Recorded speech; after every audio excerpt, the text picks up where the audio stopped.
Pas de questions directement? Est-ce que déjà, alors c'est moi qui vais vous poser une question, est-ce que vous avez eu, et je connais déjà la réponse, des problématiques d'optimisation sur mon rapport?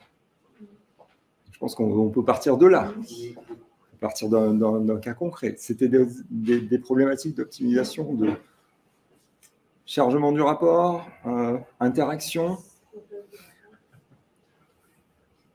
Sinon, j'ai trouvé une question. Qui est sur ce papier, la petite roue qui tourne. Il y a une question dessus sur le thème? La performance.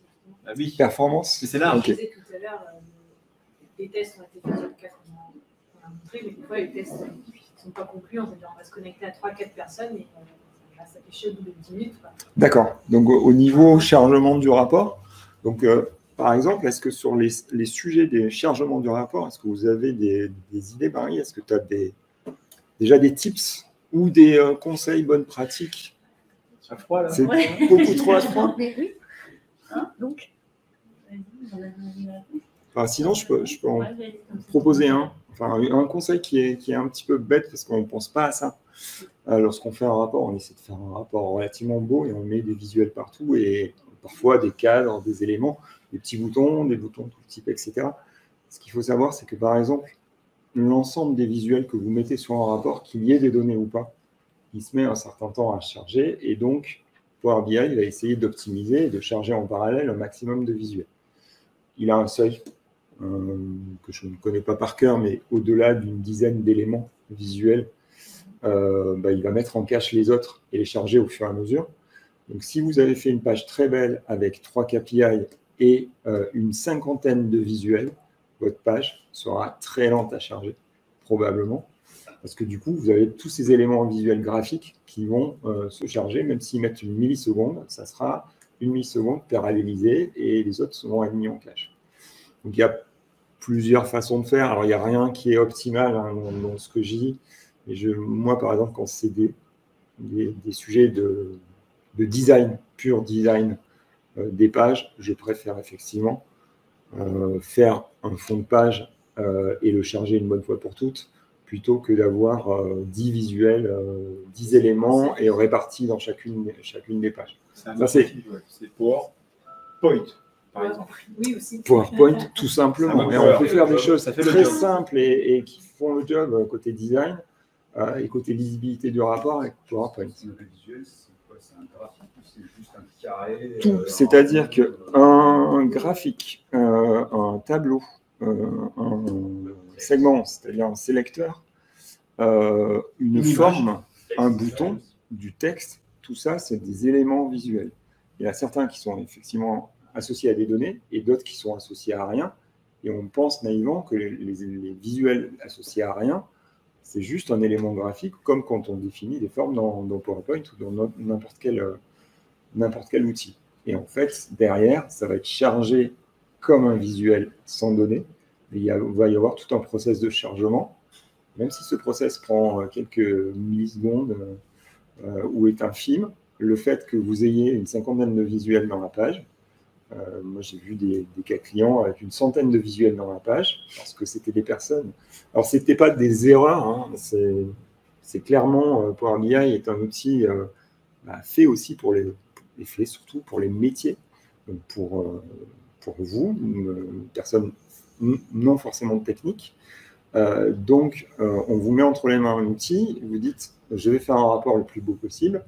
Si vous venez du monde de l'UX design, vous allez intégrer les éléments visuels et faire un rapport de ce type-là.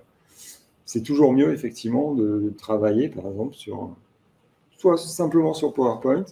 Si vous avez une expérience en UX design, peut-être que votre outil de prédilection, c'est Figma ou un autre outil du type. Mais au final, vous avez une maquette qui sert de fond de page, vous l'intégrez et vous mettez comme élément visuel que les éléments qui vont être soit des éléments chiffrés, soit des indicateurs, soit des images. Non. Enfin, je me permets, c'est pas ça. Non, c'est en fait, quand vous faites un fond de page avec une petite courbe, un petit oiseau qui vole et puis une petite fleur, c'est une seule image. Ouais. Voilà. Le reste, après, ce sont les visuels. Voilà. Exactement. Et d'ailleurs, dans la vidéo dont on parlait du top de Club Power BI dans le luxe, normalement, Marie fait la démo de voilà ce qui se passe quand je masque le fond. On peut mettre à 100% de transparence. Il y a 3 visuels sur la page. Il faut rester blanc. Il n'y a rien en fait. En fait, sur ce meet-up-là, c'était un client du luxe, et d'ailleurs, mon site, hein, c'était Dior. Et donc, ils avaient des très grosses attentes sur la charte graphique, les couleurs, la police. Des fois, la police, ne serait-ce qu'il suffit que la police ne soit pas dans le Power BI, je ne peux pas la gérer. Donc, ils avaient tout un tas de choses comme ça. Et je me souviens, on avait travaillé avec Mathieu, qui est au Club Power BI aussi, chez ce client-là. Ils avaient une façon de vouloir voir le radar représenté. Je ne sais pas si vous avez déjà mis un radar dans le Power BI, c'est à mon avis le visuel le moins abouti qui soit. Donc, eux, ils voulaient un radar super joli avec des couleurs. Ouais, c'est une espèce d'étoile.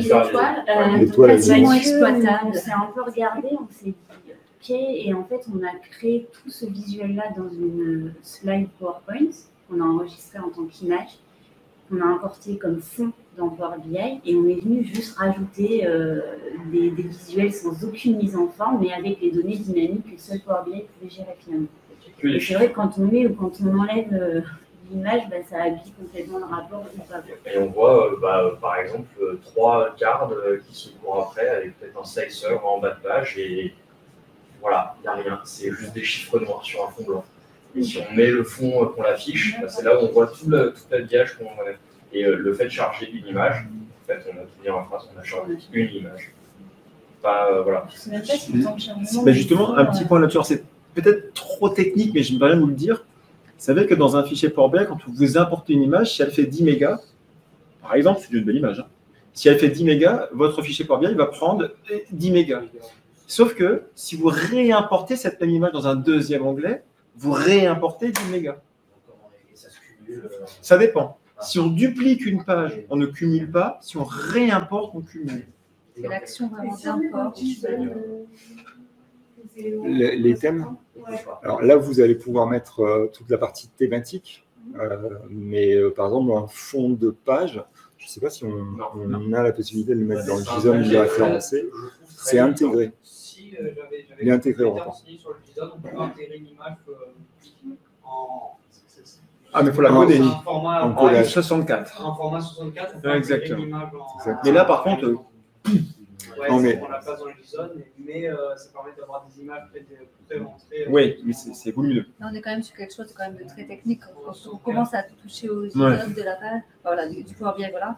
Et honnêtement, il y a pas mal de paramètres dans la documentation. C'est assez. Moi, j'ai eu le cas il y a 2 semaines, très difficile de savoir, pour faire vraiment un joli design, si je pouvais ajouter tel paramètre ou tel paramètre. Au niveau du template. Et la documentation n'était pas forcément. C'est vrai.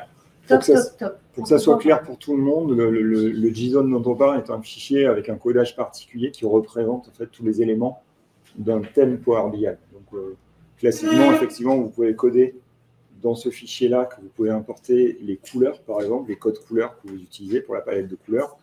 La police de caractère, ça commence généralement par ça, et puis certains éléments de police de caractère avec différents niveaux, titres, etc. Et vous pouvez aller très loin et avoir un fichier où vous allez coder, customiser même un visuel particulier. Beaucoup plus custom. J'en profite juste, même si c'est un peu en dehors de l'optimisation, il y avait littéralement une question sur cette partie-là. Et on y répond quasiment, on va juste finir la phrase. Ça fera 2 questions. Est-il possible, sur les fichiers JSON des thèmes Power BI, de définir des propriétés, couleurs, sur des éléments précis Oui. Parce que des éléments temporels. C'est possible de le faire pour des données prédéfinies par Microsoft. Ils avaient qualifié ça comme hot, comme tout ça, mais sur des années, je n'avais pas forcément réussi à trouver. Ça, j'ai gratté ce sujet-là parce que ça m'intéresse beaucoup. Et alors, on peut aller très loin dans ce fameux fichier JSON, on s'en fout de l'extension, ce fichier texte, d'accord. On peut aller très loin, et notamment, il y a des aides comme thème générateur sur le web, qui n'est pas suffisant, qui est déjà une super base de travail. Parce que je vais te donner un complément de ce qui gère pas juste oui, mais qui est déjà pas mal, parce qu'en fait, on va pouvoir customiser un graphique en secteur, différemment d'une courbe, différemment d'une carte.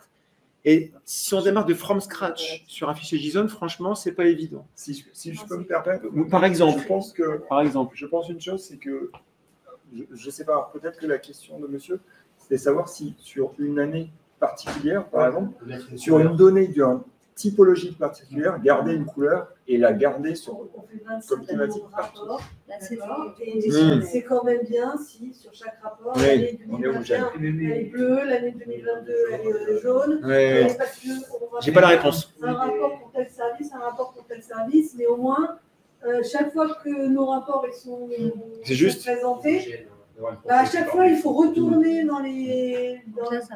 faire de la mise en page, s'assurer qu'on a bien les mêmes codes couleurs pour chaque. Là, c'est lourd. Donc, c'est vrai que la question qu'on peut se poser, c'est est-ce que dans le JSON, on peut, par défaut, lui. Je crois pas. Non, C'est je un pense pas, design hein. dynamique en fait. On peut configurer le thème pour que quand on va aller dans cette page de sélection pour mettre les couleurs par année, par élément du segment, on va pouvoir le retrouver très vite et par rentrer le code couleur. Ça, oui, on peut se faciliter la vie là-dedans. Mais spécifiquement dire pour des valeurs d'un champ du modèle, actuellement, Je crois pas. connaissance ou besoin. Et avec le type Non. de variable, ça ne peut pas fonctionner. Pas avec le type, pas avec le template JSON. Maintenant, il faut regarder, le problème c'est qu'il n'y a pas tout, mais on a le petit FX qui nous permet de variabiliser certains éléments, comme une échelle, une couleur de fond, etc. Et donc, il faudrait voir si dans ce FX, on a le contexte. Donc, avec values, il faudrait voir si on a le contexte finalement de ce qu'on est en train d'afficher. Et dans ce cas-là, on pourrait le passer à une fonction qui fait tout simplement un switch case de dire, ben voilà, si c'est 2021, alors c'est tel, etc. Il y a DAX. Mais- C'est du DAX avec un selected value et tout. Voilà. Il y a le code couleur Donc, je actuel. ne dis pas que c'est possible, mais en tout cas, il faudrait aller vers ça. Parce que les précédentes technologies qu'il y avait, on le faisait de cette façon, on avait une fonction quelque part. Il faut regarder, Il y a- essayer de creuser Il y a là-dessus. il y a un moyen Tu peux le faire avec qui un ne marche selected pas. value. Qui ne marche pas dans tous les cas. Il y a un moyen, mais qui ne marche pas dans tous les cas et qui ne marche pas pour tous les visuels. Mais effectivement, en exploitant le petit FX, ce que vous pouvez faire, c'est mettre le code couleur de vos années, par exemple, dans votre table qui référence les années. C'est-à-dire que vous aurez une table avec une colonne qui sera le code couleur exact. Et vous allez faire du conditionnel en lisant la donnée qui correspond au code couleur. Et quand vous afficherez cette couleur, vous aurez une petite mesure d'axe, une formule qui va vous piocher ce code-là.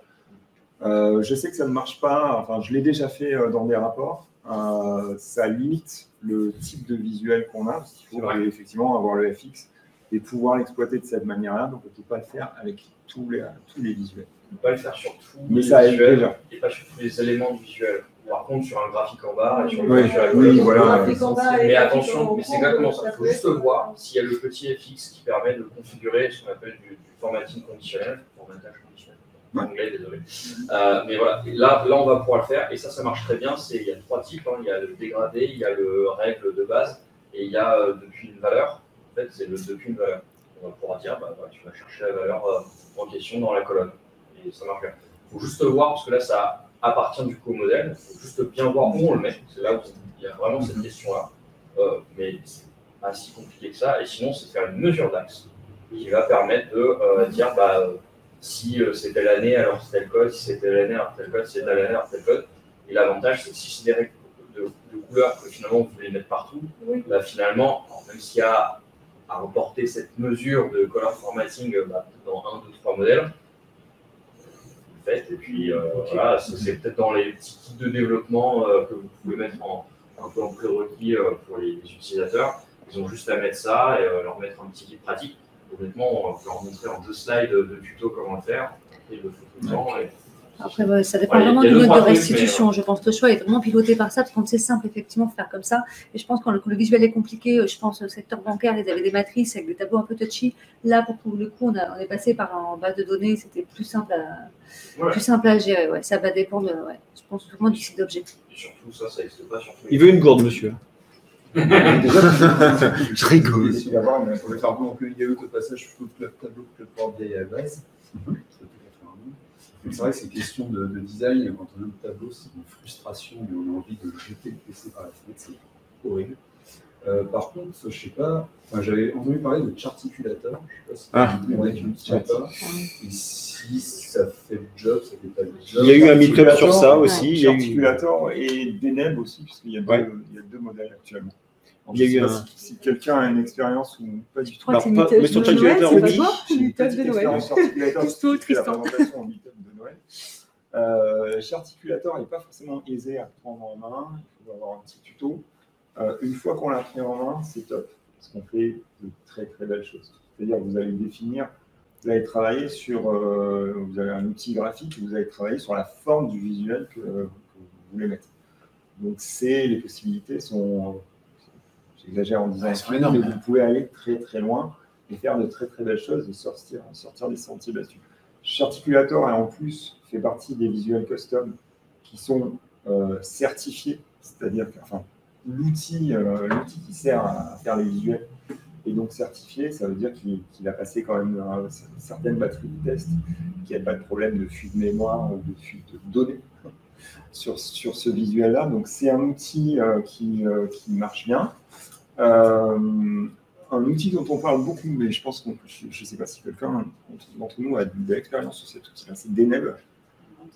Donc il y a un visuel là aussi type Charticulator, Deneb, qui est Deneb, D-E-N-E-B, et qui est beaucoup utilisé et qui est beaucoup poussé en ce moment. Mais j'avoue que je n'ai absolument aucune expérience de cette. Après, il y a un autre outil. Non, vas-y. C'est toujours ça, entre soit aller faire du minage dans le JSON ou utiliser ces solutions de Charticulator Deneb. Sont différentes. C'est pas tout à fait la même chose. Dans un cas de but, je pense que c'est du dynamique, dans l'autre cas, c'est plutôt quelque chose en dur, en fait. Oui et non, puis au niveau performance, je reste au contrôle et j'ai pas l'impression que Charticulator, une fois que c'est empaqueté, ça roule, ça marche très bien, c'est un visuel. Ça produit un visuel. Et il y a une autre option, je ne sais plus son petit nom, et je compte sur Maître Capello pour nous le dire. C'est le visuel qui se base sur PowerPoint, où on crée son propre visuel dans PowerPoint. On utilise ce masque PowerPoint et on le réinjecte dans le visuel. Il s'appelle. Eh ben, je ne sais plus. Et en fait, vous créez un petit moulin, n'importe quoi ce que vous voulez. C'est exactement ça. Et on le réimporte dans un visuel Power BI. Il s'appelle, je vais vous retrouver le nom. C'est pas des mêmes, justement. Quelque chose je crois que c'est pas ce nom-là qui m'en parle. Je l'ai plus en tête, mais je vais vous le retrouver. Synoptic Panel? Non, Synoptic Panel, c'est pas celui-ci. Je vais vous le retrouver. Avec lequel on peut gérer de la donnée aussi. Ouais. Et c'est bien, genre on peut faire, par exemple, sur un podium, faire un truc personnalisé et on va jouer. En plus, j'ai un client, mais je sais plus son petit nom. Je vais vous le retrouver. Comment ça s'utilise comment, en fait, ce truc-là? Tu crées ton propre visuel. Ça peut être un podium, un moulin, ce que tu veux, une voiture. Et on détermine des zones dans PowerPoint. C'est un SVG, hein? C'est un SVG. Non, c'est pas encore celui-ci. Synoptic Panel, c'est encore autre chose qu'on passe vers le web. Il y en a toujours plus. Mais il y a celui-ci, il marche très bien. Quand tu cliques sur la zone, ça fait quoi? Ça met tout en... Tu vas pouvoir faire un peu comme du SVG, faire des zones, mais tu peux aussi générer la couleur, tout ça. Tu vas retrouver. Alors, la réponse du père. Non, j'ai juste fait la couleur avec une fonction. Voilà. C'est joli. J'ai fait qu'avec un. Derrière, alors sur Charticulator, ça me rappelle, c'est un outil graphique. Mais oui, on l'a utilisé en plus. Mais moi, je l'ai fait en meetup. Derrière, si on va au niveau spectre du développeur pur, effectivement, vous pouvez coder un visuel de A à Z. Il y a un kit de développement, vous pouvez vraiment faire pas pur visa graphique. En gros, vous gérez à la fois les propriétés en entrée, le type de propriété et le rendu en sortie. Mais là, par contre, c'est du développement pur et dur. On s'éloigne de la partie self-service. J'ai retrouvé son petit nom. Production self-service de visuel. Le petit nom pour le visuel sur PowerPoint s'appelle PureVis Infographics. Et donc, vous faites votre image dans PowerPoint, vous déterminez les couleurs, les machins, etc. Et vous le réinjectez dans ce visuel. C'est pareil, c'est touchy. Pour un peu de temps. Mais ça marche super bien. PureVis Infographics. Voilà. Mais celui-là, voilà. PureVis Infographics. C'est pour ça que c'est cadeau. Ah, tu peux plus lui écrire. Moi, je suis ancien. Exactement. Sur l'Optime, D'autres questions sur l'optimisation? il y en a plein. Hein. Non, J'en avais une petite. Quelle est la limite de taille en ligne ou en gigaoctet de table que peut accepter le desktop de Power BI? Qui veut répondre à cette intéressante question? Elle est large. Quelle est la limite de taille, c'est ça? De taille ou de ligne d'une table ou d'un modèle? Dans un modèle Power BI Desktop, alors là c'était d'une table, on peut un petit peu élargir la question. Je vais juste lancer le sujet, après vous compléterez avec moi, parce que j'ai une petite vision là-dessus très courte. Je sais que vous avez d'autres visions. Il n'y en a pas. Enfin, il n'y en a pas. On peut très bien avoir une table d'1 milliard de lignes sur 500 colonnes, c'est pas pareil que 1 milliard de lignes sur 2 colonnes. Alors, première info. Voilà. Et après, il y a aussi une question de licence. Quand on va le publier, parce qu'il y avoir un truc de faire 40 gigas, c'est cool, mais il faut qu'on puisse le publier. En fonction des licences, il y a des limitations. Quand on est sur du pro ou du premium, c'est pas la même chose. Et après, en termes de limites, ça dépend de l'entendement, parce qu'après, il y a des choses aussi où on va pouvoir faire des vues d'agrégation, etc. Mais en nombre de limites, sauf erreur de ma part, j'ai jamais réussi à limiter pour bien le nombre d'imports de lignes. Alors, limite, par contre, c'est ton ordinateur. le seuil on est quand même dans un autre monde. On est dans ce qu'on appelle les datasets de grand format. Donc il y a quand même ce seuil, on ne va pas appeler ça une limite, mais ce seuil qui fait qu'il y a quand même des choses qui deviennent plus compliquées dès qu'on passe cette limite-là.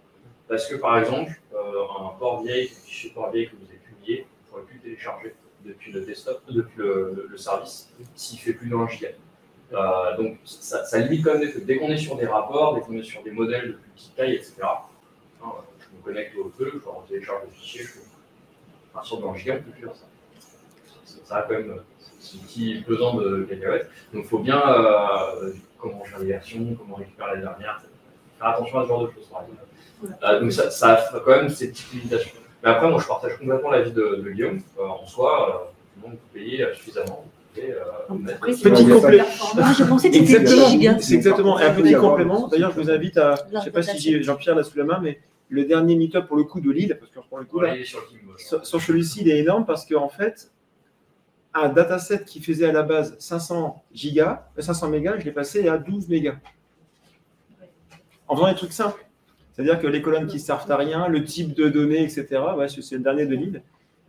Après, ça, c'est pour comment réduire. Que oui, mais c'est important. Oui, bien sûr. Dans le sens, si le fichier, on va aussi dire, si pour de bonnes raisons, il fait 10 gigas, admettons, juste pour voir, est-ce qu'il y a des limites? En vrai, non, c'est la licence. Il ne faut pas raisonner en ligne. En fait, les lignes, ça ne veut pas dire grand-chose dans Power BI de ce côté-là. Parce que du coup, le moteur qui tourne derrière, il stocke les informations en colonne. Et en soi, il y a un facteur de réduction qui est quand même assez important parce que, en fait, les valeurs, ce qui va stocker, c'est les valeurs uniques. Voilà, c'est des pointeurs, comme ça. Je ne sais pas exactement tous les détails techniques derrière, mais il ne va pas stocker ligne par ligne, cellule par cellule, etc. s'il y a des valeurs récurrentes, notamment des dates, par exemple. Finalement, des dates, une colonne de dates, on va avoir 365 valeurs différentes par an.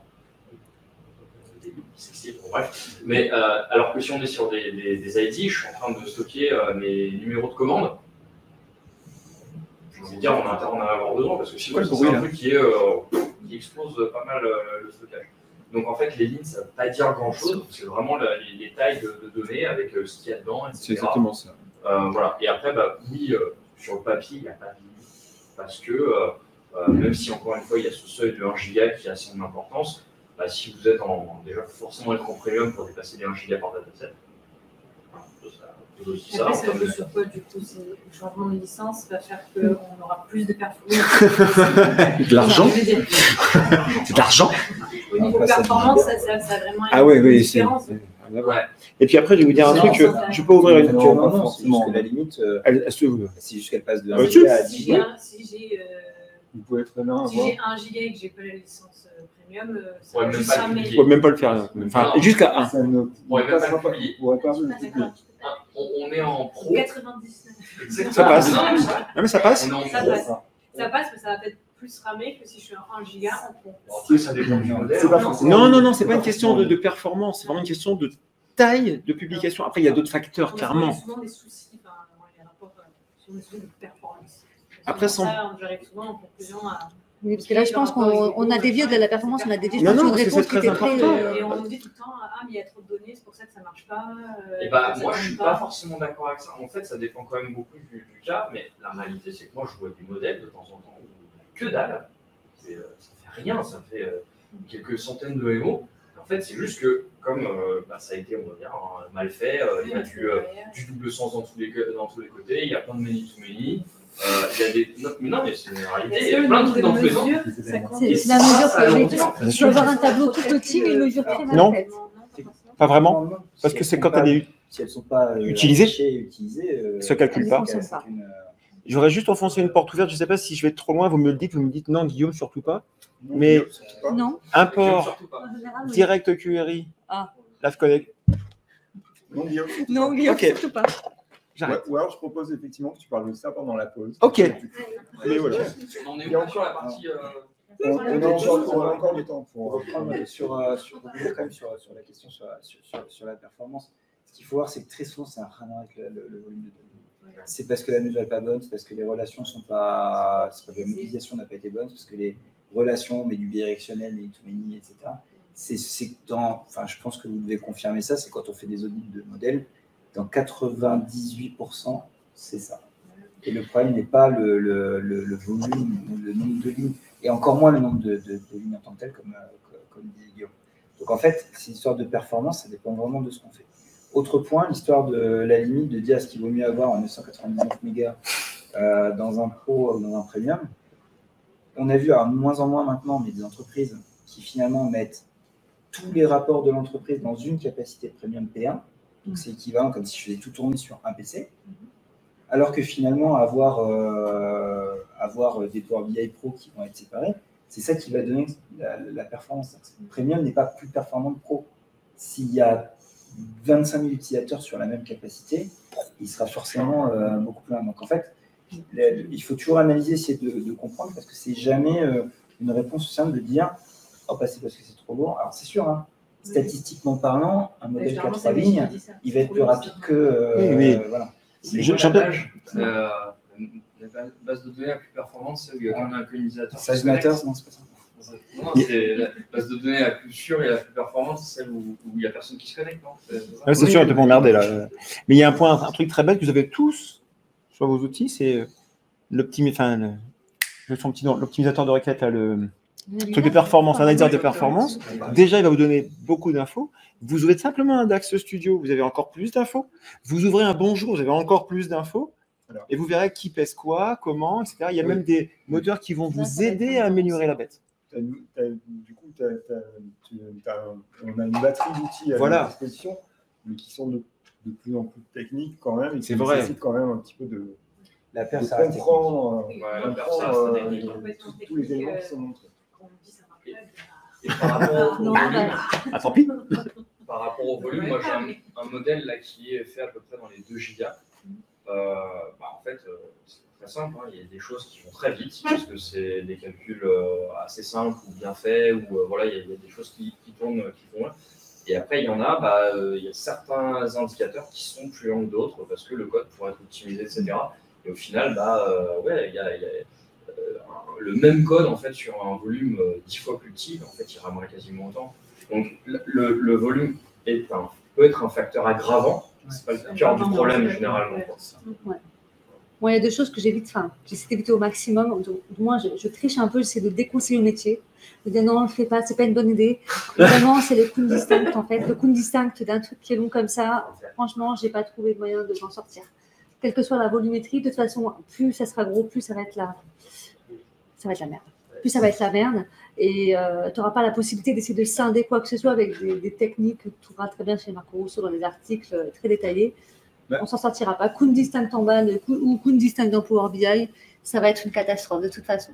Donc moi, j'ai envie de dire, c'est le point où je fais le plus attention. Après, quand on s'en tient aux bonnes pratiques globales, mettre des filtres. Au début, tout à l'heure, je voulais parler des visuels, par attention. Globalement, si vous mettez un filtre et vous avez un objet de type table avec des lignes raisonnables et une mesure pas farfelue, globalement, ça se passe pas trop mal. Ou tout les bookmarks. Moi, je préfère utiliser les bookmarks. Voilà, parce que bon, ils sont déjà pré-filtrés, ça arrive, et il y a le système de cache et ça se passe relativement bien. Et on n'est même plus dans des sujets de volumétrie. On a des monstres filtrés sur la catégorie d'un niveau assez raisonnable, et le monstre, il tourne très bien. C'est quoi pour vous un rapport long? Parce qu'on parle de performance, mais à partir de quand c'est pas performant? 4 secondes, c'est déjà… Non, mais ça dépend de plein de critères. Des fois, c'est entre le clavier et la chaise, des fois, c'est le clavier, des fois, c'est la chaise, des fois, c'est l'ensemble. À partir du moment où vous dites Mais qu'est-ce qui est long? C'est quoi long? Ça dépend du usage. Ah oui, 10 secondes, c'est long. Il n'y a pas une norme chez MS qui a été définie, non? Non, c'est. Il n'y a pas les 3 secondes? C'est très bien expliqué dans la série Netflix sur l'histoire de 10 heures, sur le cerveau humain qui ne détecte pas l'attente où c'est instantané. Et je ne sais plus si c'est 50 millisecondes ou 200 millisecondes. C'est rapide. Donc quand j'entends 10 secondes, oui, en effet, là, il y a un problème. Si personne ne s'est posé la question avant, il y a un problème. Mais généralement, sur un projet qui n'est pas Power BI, mais on fait des tests de performance sur 10 secondes. Donc si c'est en dessous de 10 secondes, on dit c'est bon. Et si c'est au-dessus, c'est long à 10 secondes. Hein. Vous savez, la notion de temporalité, c'est important. C'est un truc bête. C'est un truc bête que je dis à tout le monde. Vous laissez 10 secondes le doigt coincé dans une porte ou 10 secondes à se faire dorer la pilule sur la plage, c'est pas les mêmes 10 secondes. Ça dépend d'où on vient, en fait. C'est ce que je disais, parce que moi, je viens de Cognos où 3-4 minutes, c'était bien. Quand ça durait 3-4 minutes, c'était bien. Donc maintenant, quand on a du Power BI en 30 secondes… C'était le besoin. Dans un cas, vous générez effectivement quelque chose, vous générez un rapport. Dans un cas, vous consultez pour piloter. Donc en fait, c'est ça, ça dépend. Vous êtes passé de la porte coincée à la plage. Voilà. Globalement. Non, mais c'est important de ne pas se pensez-y 10 secondes, c'est long. C'est toujours… Ça dépend comment qui compte. C'est le référentiel et c'est le besoin que vous avez de ce rapport. C'est de l'aide à la décision, voilà, c'est pour la prise de décision et que le rapport se met à jour une fois par jour et que vous le consultez le matin pour prendre vos décisions, ensuite les présenter. Si vous lancez l'actualisation ou si vous lancez le rapport et qu'au bout de 10 secondes, vous avez du temps, vous avez la réponse, peut-être que ça vous satisfera. Alors, en plus, cette réflexion-là, elle ne vient pas de moi, je l'ai entendue sur une formation de Marco Russo, lui-même, qui disait, puisqu'on est dans le monde de la BI, normalement, effectivement, si on a plusieurs secondes de latence, ça peut être acceptable. Évidemment, il y a une limite, hein, c'est-à-dire si vous avez 10 secondes de latence sur un rapport avec des interactivités dans tous les sens et chaque clic met 10 secondes, là, ça va devenir un petit peu compliqué. De toute façon, c'est la différence entre Power BI et Excel sur Power BI. C'est la grosse différence. Suivant ce qu'on fait comme analyse, on va le faire sur Power BI ou on le ramène dans Excel. Là, on se dit, je vais le présenter comme ça ou je vais le transférer comme ça, mais je ne vais pas faire une analyse dessus. Je vais faire mon analyse. C'est pas le même métier. Hein. Non, mais moi, je dis toujours un truc à mes clients qui me font ce genre de truc. Je leur dis, c'est simple. Vous pouvez faire un courrier dans Excel et vous pouvez faire un tableur dans Word. Ça marche. C'est pas le bon outil. Donc, dans Excel, on peut faire des super graphiques. Donc, pour bien faire des tableaux scroller comme un barré, ça marche. C'est pas le même outil. Voilà. Encore une fois, c'est une question de l'usage. Peut-être que prochainement, on pourra se balader dans les cellules. On ne peut toujours pas le faire, en fait, non, se balader dans les cellules d'un tableau Power BI. Tout comme on se balade dans Excel, on trouve beaucoup de clients qui souhaitent encore comme ça passer avec le petit curseur, tu sais, de cellule en cellule. Comme ça. Non, je ne crois pas. Toujours pas. Je pense pas. J'ai jamais testé. C'est quoi l'usage? Quel but? Je ne sais pas, mais il y en a beaucoup. À soumettre. Côté métier, je pense qu'en fait, c'est ce qu'ils veulent faire en fait, quand ils veulent se balader dans un tableau. En fait. Donc, quand ils sont dans Excel, ils se disent je peux faire ça, et si je ne peux pas le faire. Oui, en descendant vers le bas, correction. Ouais, question. J'ai une petite question pour revenir sur le compte distinct. La solution, finalement, c'est quoi? C'est de revenir à l'utilisation, essayer de trouver un moyen d'avoir directement en compte. Il y a d'autres formules. Ouais. Et au niveau modélisation, il y a d'autres possibilités. On ne peut pas partir sur la partie spécifique, enfin, dans le cœur du DAX, mais moi j'utilise plutôt, effectivement, je me limite sur la table que je veux extraire, voire j'en fais une table virtuelle, et je fais un control pour avoir le nombre de lignes que je veux ramener. Le control est toujours... À clé unique, ça marche. A priori, plus performant. Exactement. Sinon, il faut passer par notre système. Mais il faut que la clé soit unique.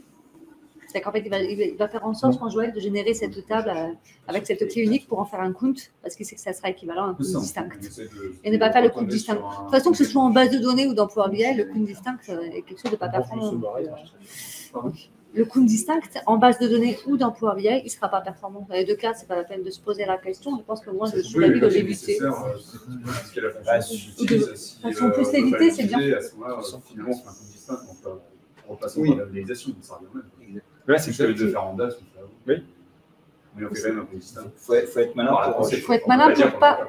Oui, non, mais c'est vraiment la fonction en fait. De ne pas utiliser la fonction. De la volumétrie, hein, parce que après, c'est. Oui. Ouais, si le modèle fait quelques centaines de milliards. Oui, c'est toujours pareil. Là, si on est sur un cas poussé. Sans faire un truc trop tech, rapide, il y a Marco Russo, vous connaissez, j'imagine tous, au moins deux noms, a fait un truc génial hein, sur Summarize Columns, Summarize Add Column au-dessus. La même chose, à la fin, le même résultat, 3 performances absolument, totalement différentes. Parce que la même formule va ramener les mêmes résultats, mais dans un truc complètement alambiqué en termes d'itération, etc. Donc c'est pareil, il existe l'outil, notamment, hein, mais DAX Studio, qui permet de voir combien de temps il met pour calculer, machin, etc. Donc il faut être curieux, il faut tester, il faut détester, retester, puis des fois lancer le PC par la fenêtre, parce que ça ne marche pas. Mais c'est hyper important de tester pourquoi le fonctionnement et s'intéresser à ça. Parce qu'un rapport de 10 secondes, je ne présage de rien, mais peut-être qu'on peut gagner une seconde, et une seconde, c'est 10%. C'est beaucoup. C'est juste parce que la formule, tac, on la met un petit peu différemment. Et c'est tout le travers du langage DAX, selon moi, c'est que ça rapidement, c'est facile. Et rapidement, on se dit, oh, c'est compliqué. Il y a un palier à passer. Et je ne sais plus qui disait ça, Joël, mais il y a la courbe d'apprentissage du DAX. C'est très rapide, il y a un méga palier, voire presque descendant. Et il y a le manque de palier. Et après, on a un deuxième palier qui est très compliqué, puis après, on y va. Il y a vrai un palier d'apprentissage, et c'est un vrai métier, la performance. La transition de contexte. Exactement.